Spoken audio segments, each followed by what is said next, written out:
Let's go. Good afternoon. Last week I started this series of chapel reflections by inviting us to look at things differently, to look up. And by the way, if you're wondering what I was looking at, if you look up in the tower area, you'll see that there are holes for windows, but they've been blocked up. I just wonder why that is. Anyway, I also said that this term I'll be unpacking what Christianity is all about, inviting you to reflect on exactly what you believe in. I also talked about this perfect world that we've been invited to take care of. But of course, the world isn't perfect. There's war and famine and cruelty and abuse in the news every day. So what does Christianity have to say about this situation? The classic text about evil is the one straight after last week's passage. Last week, God made a beautiful, wonderful, fantastic, amazing universe and put humans into it, the pinnacle of all creation, giving them responsibility to care for God's beautiful, awesome, amazing creation. This week, we see humanity start to spoil that amazing creation.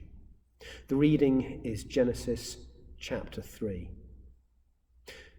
The serpent was clever, more clever than any wild animal God had made. He spoke to the woman. Do I understand that God told you not to eat from any tree in the garden? The woman said to the serpent, Not at all. We can eat from the trees in the garden. It's only about the tree in the middle of the garden that God said, Don't eat from it. Don't even touch it or you'll die. The serpent turned to the woman and said, You won't die. God knows that the moment you eat from that tree, you'll see what's really going on. You'll be just like God, knowing everything, ranging all the way from good to evil. When the woman saw that the tree looked like good eating and realized what she would get out of it, she'd know everything, she took and ate the fruit, then gave some to her husband, and he ate. We devour. So, what was it that Eve ate? It's normally portrayed as an apple. Nice. Tasty. But what it looked like isn't important. What she took in was independence from God, selfishness, self-sufficiency, a rejection of the idea that God is of greatest importance in life. Now, I'm guessing many of you are thinking, I don't believe in God, so what's the big deal? Here's a question. What is the root of all evil? Is it a love of money? Is it violence? Is it greed? I'd say no, it's none of them. The root of all evil is the concept that I am more important than you are, that my needs are greater. In a word, selfishness. You see, if my needs are more important than yours, then if you have something I want, whether that be a car, a wife, a country and its resources, whatever, so long as I think I can get away with it, then, well, what's to stop me from taking it off you? And if you get in my way, well, I'll kill you, because your life is frankly worth less than my life.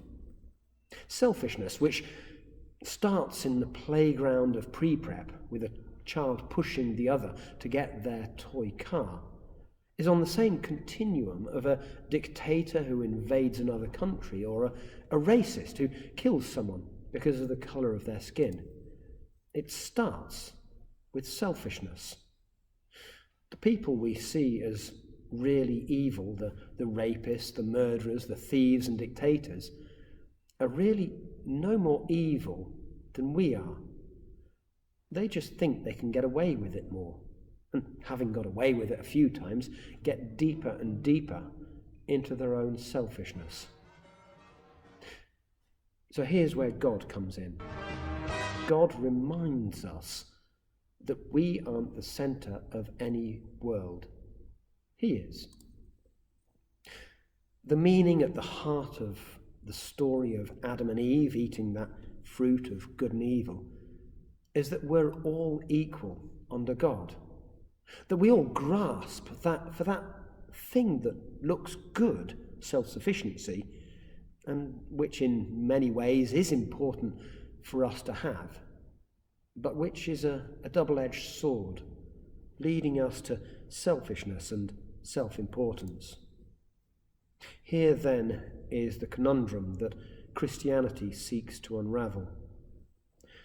That characteristic that we feel we most need to survive, self-sufficiency, is also the characteristic that is our greatest downfall, selfishness, what the Bible calls sin. Next week, I'll start looking at what the Bible's response to this problem is. May the God of love, who knows you and loves you, be with you today and every day. Amen.